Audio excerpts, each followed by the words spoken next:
Action.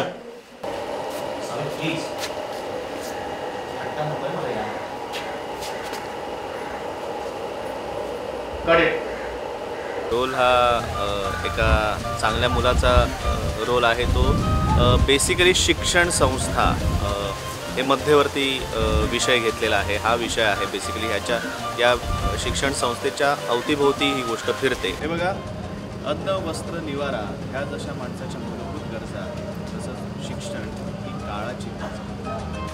मग त्याच्या अनुषंगाने जे काही प्रॉब्लेम्स असतात किंवा एक लहान मुलगा ज्याला शिक्षणाची फार ओढ आहे, जो फार गरिबीतल्या अवस्थेत असतानाही तो शिकण्यासाठी उत्सुक आहे, त्याच्यासाठी प्रयत्न आहेत आणि हळूहळू तो ते गोल अचीव करतो, त्याला जे हवं आहे ते.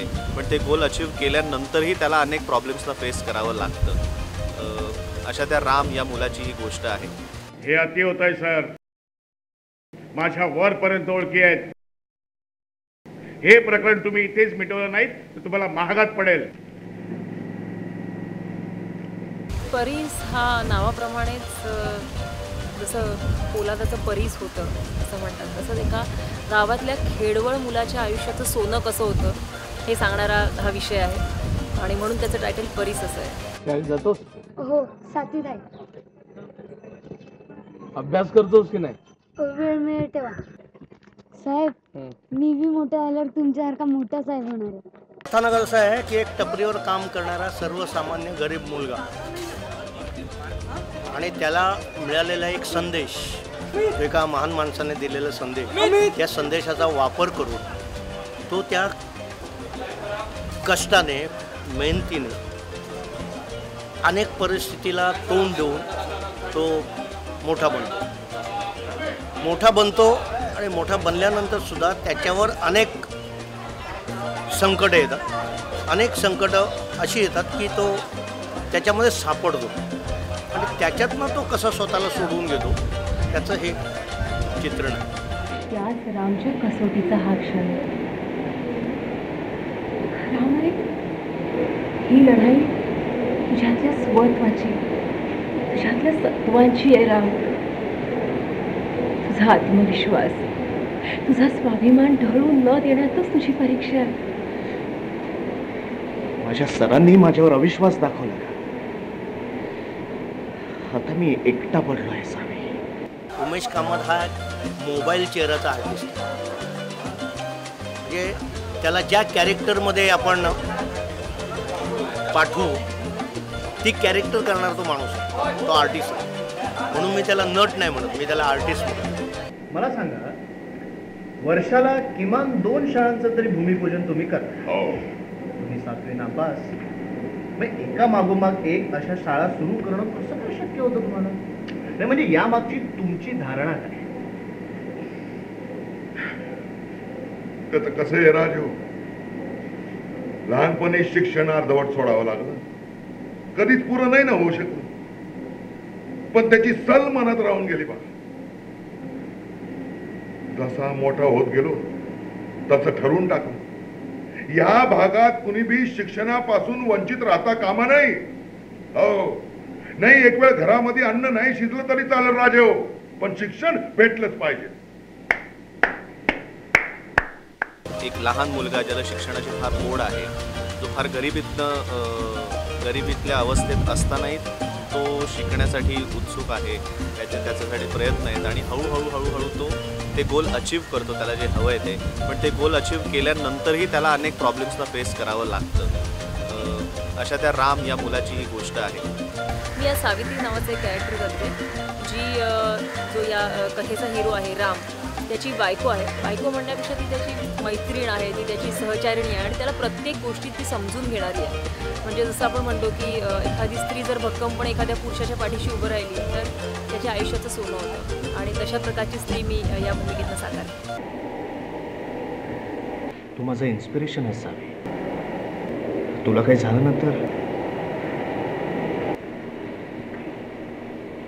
डॉक्टर काय म्हणाले ते आधी सांग मला. डॉक्टर म्हणाले आजार तसा कॉम्प्लिकेटेड नाही आहे, पण तरी खूप दिवस लागतील. म्हणजे मी विवेक महेश साबुकस्वार.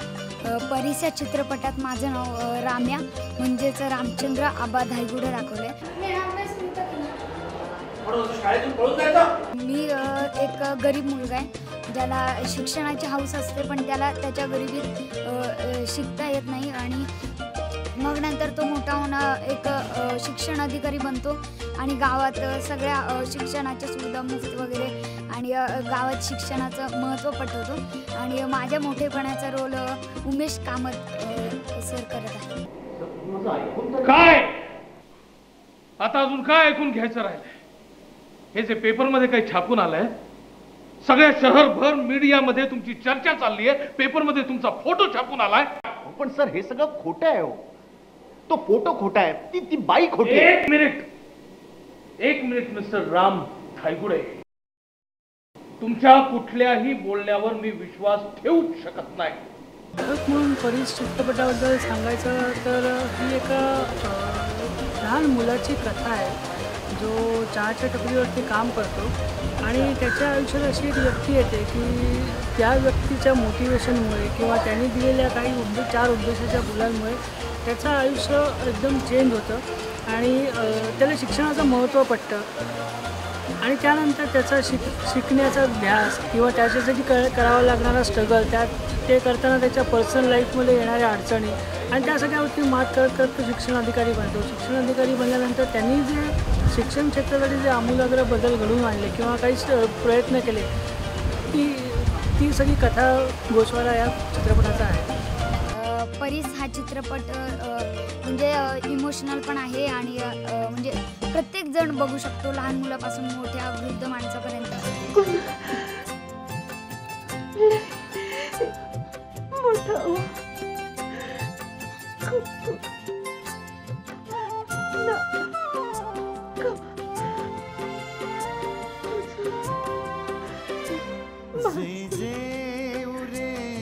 जगात त्याला कठोर शिक्षा आहे, जगात न्याय सत्वास रे परीक्षा.